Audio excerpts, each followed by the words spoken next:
किस तरह बेशर्मी है कि इससे जब पूछा गया तो इसने 10,000 रुपए फाइन दे दिया सवाल पूछने वाले को, लेकिन उसका जवाब नहीं दिया। तो सोच लीजिए कितनी बड़ी चोरी पंजाब के अंदर हो रही है, जिसको जर्मनी में धक्के देके उतार निकाल दिया गया था जहाज से, और वो नशे विरोध का विज्ञापन दे रहा है। तो विज्ञापन नहीं दे रहा, वो इन न्यूज चैनलों को विज्ञापन के माध्यम से घूस दे रहा है, जिसकी वजह से हिंदुस्तान के किसी मुख्यमंत्री की प्रेस कॉन्फ्रेंस नहीं दिखाई जाती।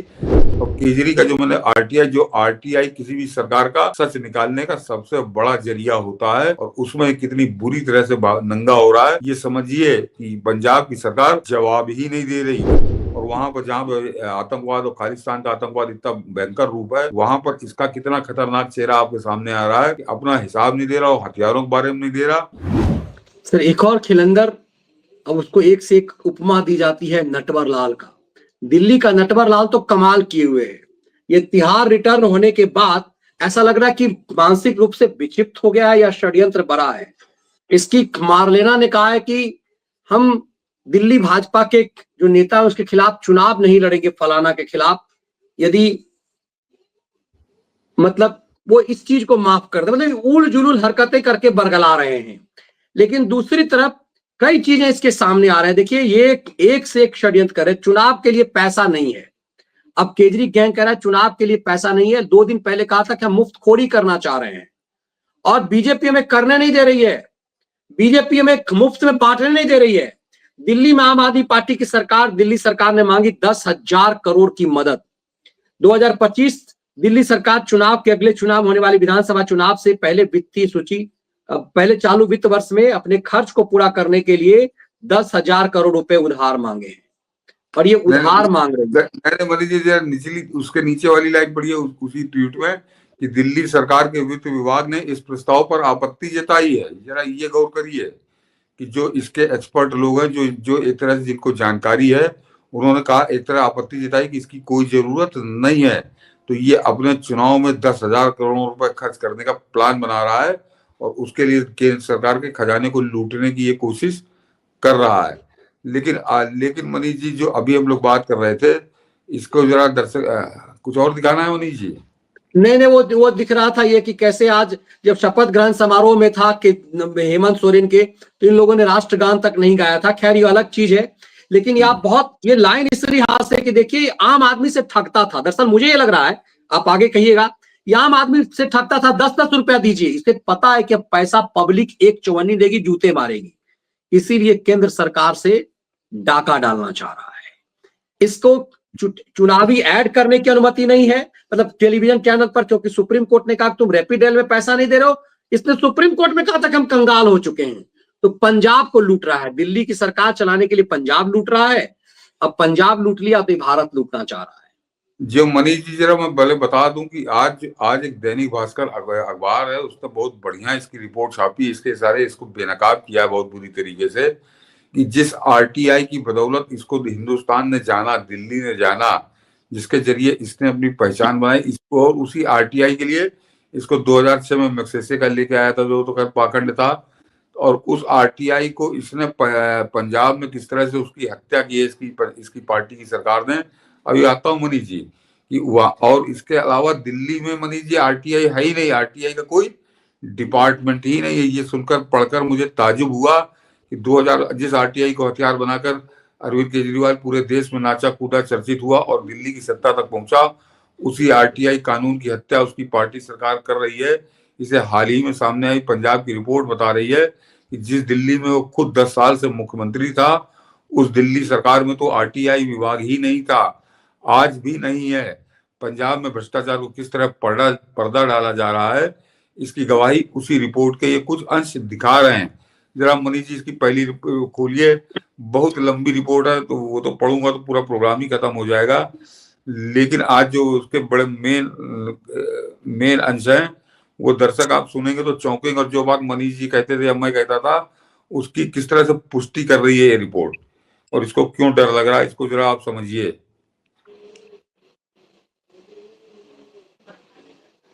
कि मनीष जी, जो उन्होंने 5 आपत्तियां आई हैं एक्टिविस्ट को, आप सरकार में 3 शिकायतें बाद में थे, जो उन्होंने 5 मेन जो इसके पकड़े हैं कि ये किस तरह से आरटीआई से अपना मुंह चुरा रहा है। और उसको आप अभी इसमें एक पहलू आएगा कि आप सुनकर दंग रह जाएंगे कि 22 जून में मोहल्ला क्लिनिक का डेटा मांगा, लेकिन जवाब नहीं मिला। उसमें 2 तरह का डेटा मांगा गया था।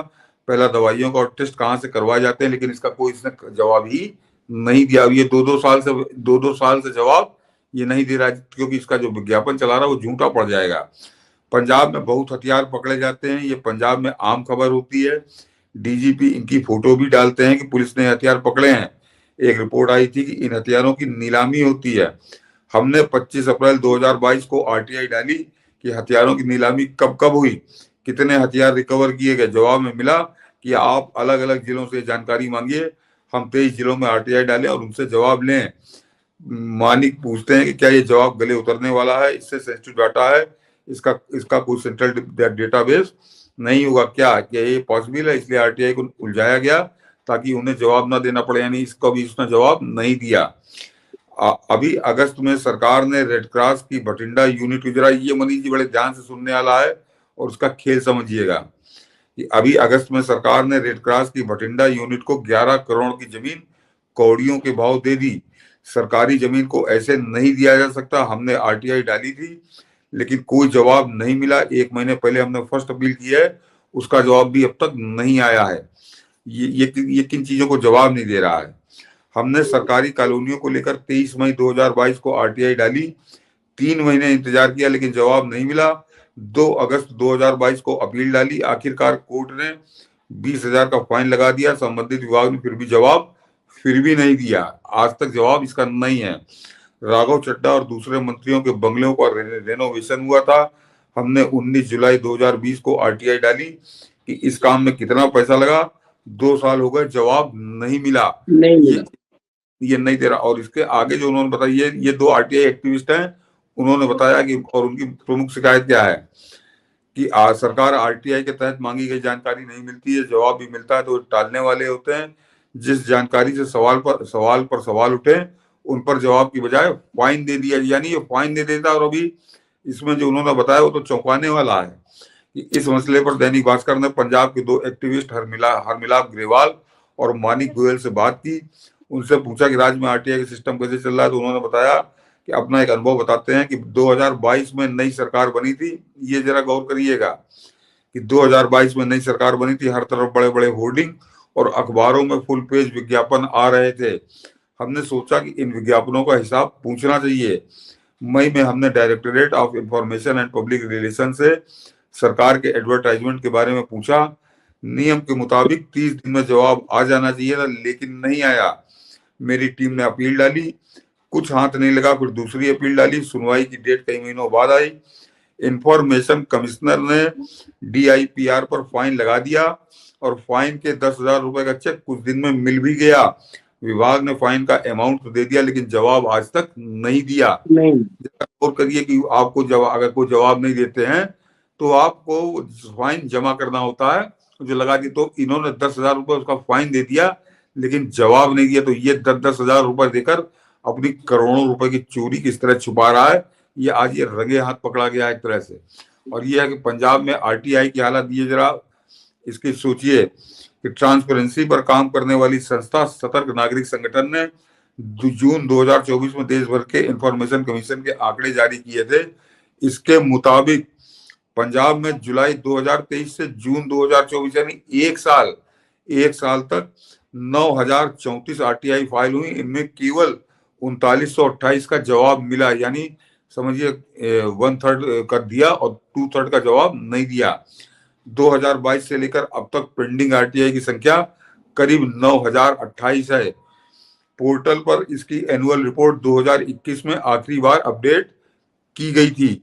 जुलाई 2004 तक जितनी पेंडिंग आरटीआई हैं उनका जवाब देने में करीब 2 साल 4 महीने लगेंगे। ये है इसका सच।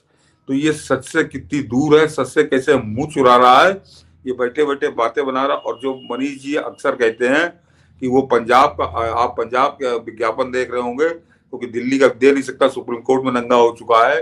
तो वाया पंजाब जो पैसा पिलाया जा रहा है न्यूज चैनलों को, उसके लिए किस तरह बेशर्मी है कि इससे जब पूछा गया तो इसने 10,000 रुपए फाइन दे दिया सवाल पूछने वाले को, लेकिन उसका जवाब नहीं दिया। तो सोच लीजिए कितनी बड़ी चोरी पंजाब के अंदर हो रही है जिसको ये छुपा रहा। और आजकल आप देख रहे होंगे कि वो बड़ा आजकल नशा विरोधी वाला अपना एक दिखा रहा विज्ञापन, हर चैनल पर हर 10-15 मिनट में वो विज्ञापन रिपीट होता है। वो शराबी मुख्यमंत्री जिसको जर्मनी में धक्के देके उतार निकाल दिया गया था जहाज से, और वो नशे विरोध का विज्ञापन दे रहा है। तो वो विज्ञापन नहीं दे रहा, वो इन न्यूज चैनलों को विज्ञापन के माध्यम से घूस दे रहा है, जिसकी वजह से हिंदुस्तान के किसी मुख्यमंत्री की प्रेस कॉन्फ्रेंस नहीं दिखाई जाती, लेकिन केजरी अगर कहीं लेटरिन में भी बैठ के प्रेस कॉन्फ्रेंस करे तो उसकी लाइव दिखाएंगे और शुरू से लेके आखिर तक दिखाएंगे। तो इनका भी चरित्र समझिए। और केजरी का जो मैंने आरटीआई किसी भी सरकार का सच निकालने का सबसे बड़ा जरिया होता है, और उसमें कितनी बुरी तरह से नंगा हो रहा है ये समझिए कि पंजाब की सरकार जवाब ही नहीं दे रही, क्योंकि पूरी ऊपर से लेकर नीचे तक वो भ्रष्टाचार में डूबी हुई सरकार है। और हथियारों को तो मनीष जी बड़ा खतरनाक मामला है कि जिन हथियारों को पुलिस ऑक्शन करती है उससे कितना आमदनी हुई, कौन ले गया हथियार, इसकी कोई सूचना सरकार किसी भी कीमत पर किसी को नहीं दे रही। क्यों? ऐसी कौन सी बात है जब तुमने हथियार बेच दिए या जो पकड़े हो तुम्हारे मालखाने में रखे होंगे, उसके बाद उनका विवरण देने से क्यों कतरा रहा है? और वहां पर जहां पर आतंकवाद और खालिस्तान का आतंकवाद इतना भयंकर रूप है, वहां पर इसका कितना खतरनाक चेहरा आपके सामने आ रहा है कि अपना हिसाब नहीं दे रहा, और हथियारों के बारे में नहीं दे रहा, और किस तरह की ये यहाँ पे बैठ के नाटक करता है दिल्ली में। इसको बारे में मनीष जी इसका भी इलाज बहुत जरूरी है और सरकार ही करेगी। और कमाल की बात है कि इस आदमी की उत्पत्ति ही आरटीआई से हुआ, ये क्रांति आरटीआई से किया, अपनी पहचान इसने आरटीआई से किया, और इस आरटीआई को ही ये निगल गया। इसको हिंदुस्तान जाना ही आरटीआई के जरिए, जब ये आरटीआई एक्टिविस्ट बन के उभरा तब ये पहचाना गया, उसको पहचानवाया गया एक तरह से। और उसी आरटीआई के नाम पर ये मैग्सेसे पुरस्कार लेके आया जो फोर्ड फाउंडेशन सीआईए के माध्यम से देता है। तो वो एक बहाना बनाया था। और सबसे खास बात मनीष जी जो मैं पढ़ के चौंका उस रिपोर्ट में कि दिल्ली की इसकी सरकार में कोई आरटीआई डिपार्टमेंट ही नहीं है। आप अगर आरटीआई लगानी है तो इसके यहाँ आरटीआई ही नहीं है। जिस आरटीआई की गोद से आदमी जन्मा है, तो आरटीआई से इसको क्यों इतना डर लग रहा है? इसको डर इसलिए लग रहा है कि ये हर कदम पे झूठ बोलता है, ये हर कदम पे झूठ बोलता है, और ये हर आरटीआई में नंगा होगा। तो इसने आरटीआई डिपार्टमेंट ही नहीं रखा, वहां जो सेंट्रल केंद्र सरकार है उसका आरटीआई डिपार्टमेंट है, उसके अंतर्गत जो कुछ आता है आप वही सूचनाएं निकाल सकते हैं। इससे सवाल भी दिल्ली में नहीं पूछ सकते। लेकिन मनीष जी फिर वही वाली बात आ जाती है कि 10-10 साल से इस तरह की दादागिरी चल रही है, दिल्ली की भाजपा को क्यों नहीं याद आता? ये जो दो एक्टिविस्ट हैं उन्होंने नंगा करके रख दिया पंजाब की सरकार को, और दिल्ली 10 साल से बिल्कुल बेलगाम राज कर रहा है। दिल्ली की भाजपा देखें कब इस पर कुछ करती है। बिल्कुल। चलिए, 7 कम से कम सांसद दिल्ली पहुंचे थे, और उसके बाद उसी में से आज मैं जब वीडियो देख रहा था तो इस केजरी का एक और नंग स्वरूप जो है वो दिल्ली की जो सांसद है वो इसका नशा उतार रही थी कि कैसे केजरीवाल ने जो स्वास्थ्य योजना जो भारत सरकार का है दरअसल उसके साथ भी खेलने लगा। और ये कितना बड़ा खिलंदर है उसको आज मुझे वीडियो ही मिला दिल्ली हाईकोर्ट का। कम से कम चंद्रचूड़ जाते जाते इतना तो बढ़िया कर गए। जरा देखिए सुषमा स्वराज की बेटी बांसुरी स्वराज ने इसको कैसे इसका सच इसका पाप जो है of the people of Delhi are seeking my lord's indulgence for implementation of the Ayushman Bharat scheme in Delhi. My first submission, my lord, is that the Ayushman Bharat scheme allows for a 5 lakh rupee medical insurance to the beneficiary. The scheme, which was launched in 2018, lordship, as of 29th of October 2024, the ambit of the benefit has been expanded to every single senior citizen who is above the age of 70, irrespective of their economic as well as irrespective of their social background. It's only available to citizens above 70 years. My lord, it's available to everybody who is of the weaker section, but as of October 29th, every citizen who is above 70 years is also included in the scheme. My lord, when 33 out of 36 states have implemented, why are the citizens of Delhi deprived of this? It is violative of Article 21 because lordships have held time and again that health is a fundamental right enshrined under Article 21 of the Constitution of India. The second aspect, there is an aspect of portability in this scheme, which means if I come from Uttar Pradesh or I come from Haryana and Ayushman Bharat is applicable there, I am given an Ayushman Bharat card, then I can come to Delhi and get medical treatment, top quality medical treatment in any of the hospitals that are impaneled. So if I'm a citizen of Haryana, I can come and avail medical treatment in AIIMS. But my lord, a citizen of Delhi living in Delhi cannot go to AIIMS because Ayushman Bharat is not applicable here. बांसुरी स्वराज है और बांसुरी ने Delhi high court में केजरीवाल के पाप को नग्न किया, तभी जाकर के दिल्ली हाईकोर्ट ने कल हंटर चलाया था। सोचिए, ये आदमी कह रहा है कि हमारी अपनी योजना, हमें आयुष्मान की क्या जरूरत है, और इसके पास चौवन्नी नहीं है। दिल्ली हाईकोर्ट ने कहा तुम तो कंगले हो चुके हुए हो। एक तरफ ये कंगला है, ये दवा नहीं दिला सकता गरीबों को अस्पताल में, और ये कहता है बिहार यूपी के लोग आकर यहाँ मुफ्त इलाज करा के चले जाते हैं।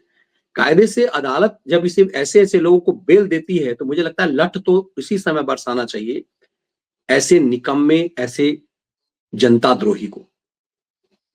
मनीष जी, इसका हर तरफ से मुंह काला है। जो मैंने अभी आरटीआई वाली आपको खबर पढ़ के सुनाई दर्शकों को, तो उसमें आपको बहुत कुछ समझ में आया होगा, लेकिन मैंने कहा ना बहुत लंबी रिपोर्ट है वो, उसको पूरा पढ़ना भी बहुत कठिन काम है। लेकिन जरा मैं कुछ और मुझे याद आ गया कि याद करिए कि जिस ये भगवंत मान ऑटो, जैसे ऑटो रिक्शा वाला होता है, ऑटो रिक्शा का ड्राइवर होता है, आप उसको किराए पे लेके चलते हैं, इस तरह से ये जहां कहीं भी जा रहा था उस पंजाब की सरकार बनने के बाद, तो भगवंत मान इसके साथ जा रहा था। भगवंत मान क्यों जा रहा था? क्योंकि वो इसको अपना स्टेट प्लेन लेके जाना था। तो भगवंत मान पहले पंजाब से दिल्ली आता था, फिर उसके दिल्ली के बाद जहां जाना वहां जाते थे, तो उस पर भी आरटीआई लगी। जरा गौर करिए। और उसकी केवल जो बंगलोर कहाँ गया था उसका खर्चा मांग लिया गया था, तो वो पहला खर्चा बताया गया तो 45 लाख रुपए निकला। हम लोग यहाँ इसके शीश महल को रो रहे हैं कि एक यात्रा का 45 लाख रुपए खर्च आया था। तो वो आरटीआई आई तो वो बाकायदे पब्लिश हो गई, उन्होंने अखबारों में दिया, बताया कि ये 45 लाख रुपए और केवल दिल्ली के मुख्यमंत्री को टहलाने के लिए था। उसके बाद से वो सर पटक कर वो रह गए। वो सारे जो कार्यकर्ता हैं उनको आज तक आरटीआई के बारे में नहीं बताया गया कि उसके बाद जो इसकी यात्राएं हुई, केजरीवाल के साथ यात्राएं हुई, उन यात्राओं पर कितना खर्चा हुआ, इसको आज तक भगवंत मान की सरकार ने नहीं बताया। तो और ये किस तरह से घुमा है भगवंत मान के हेलीकॉप्टर को, स्टेट प्लेन को लेके, ये सब लोग जानते हैं। एक यात्रा का 45 लाख रुपए खर्चा था। तो कितनी बुरी तरह से, कितनी निर्दयता से पंजाब को लूट रहा है दिल्ली में बैठकर, ये इसका एक नमूना है। और विज्ञापन वाला तो आपको बता ही दिया कि उसके लिए जवाब देने के बजाय इसने 10,000 रुपए, तो 10,000 रुपए फाइन नहीं, 10,000 रुपए एक तरह से घूस देने की कोशिश की है उनको कि अब तुम अपना मुंह बंद रखो। अन्यथा ये तो मनीष जी लिखा बड़ी में होता है, चेक कटते हैं कि कितना पैसा खर्च हुआ विज्ञापन पे, ये क्यों नहीं बता रहा। तो ये आदमी कितना बड़ा खतरा है इस देश के लिए और किसी भी प्रदेश की सरकार के लिए। ये आज की जो आरटीआई वाला सच निकल के आया है, ये बता रहा है। बिल्कुल, और आपने अच्छा याद दिलाया। ये आदमी कहता था कि क्या जरूरत है 2 BHK में आदमी रहेगा, लेकिन सच ये है कि ये पंजाब को एक तरह दिल्ली लूटने के बाद ये पूरी तरह से अब पंजाब लूटने पे लगा हुआ है। और इंटरेस्टिंग देखिए, आपने देखा होगा हेमंत सोरेन के शपथ ग्रहण में हर लोग अकेले गए हुए थे। अखिलेश यादव अकेले था, वो राहुल गांधी और नेता प्रतिपक्ष है तो खड़गे साथ में थे। साथ में क्या थे, दोनों अलग, ये 2 लोग थे। ये जो है ये चड्डा चड्डी सबको लेकर के, बीवी को भी लेकर के चला। ये इसकी पत्नी भी गई थी, ये भी गया था, भग्गू भी था, चड्डा भी था। मतलब ऐसा लगा नहीं होता कि गांव में एक आदमी को निमंत्रण दिया तो भिखारी जो है पूरा रिश्तेदार लेके चल दिए, भाई निमंत्रण कैसा, सब जाना है। मतलब एक जना को जो है गांव में निमंत्रण पड़ता है कि एक जना को आना है, सब जना मतलब मर्द जितने घर में वो आएंगे, स्त्री और पुरुष का बोझ हो तो सबको बुलाया जाए। ये आदमी देखिए कि सब अकेले पहुंचा और ऐसा लग रहा है कि पंजाब से जहाज आया होगा, चलो भाई बोझ खाने चलते हैं। ऐसा लग रहा है कि हर चीज को इसने इस रूप में बना दिया, घिनौने स्तर पे ला दिया कि दिल्ली को तो बर्बाद कर ही दिया। पंजाब एक संपन्न राज्य माना जाता था, अब तो खैर है नहीं, इस पंजाब को भी लूटने के चक्कर में लगा हुआ है। उसी पंजाब से जहाज आई, पंजाब को किस तरह से लूट रहा, उसी आरटीआई का जो मैंने अभी पढ़ा उसको जरा मैं और एक्सप्लेन कर दूं कि जो आपको 5 उदाहरण दिए कि किस तरह से आरटीआई का जवाब नहीं दे रहा, उसमें मनीष जी एक आरटीआई ये है कि राघव चड्ढा के बंगले की जो मरम्मत हुई उस पर कितना खर्च हुआ, इसका जवाब ये आरटीआई में इसने नहीं दिया है आज तक। क्यों नहीं दिया?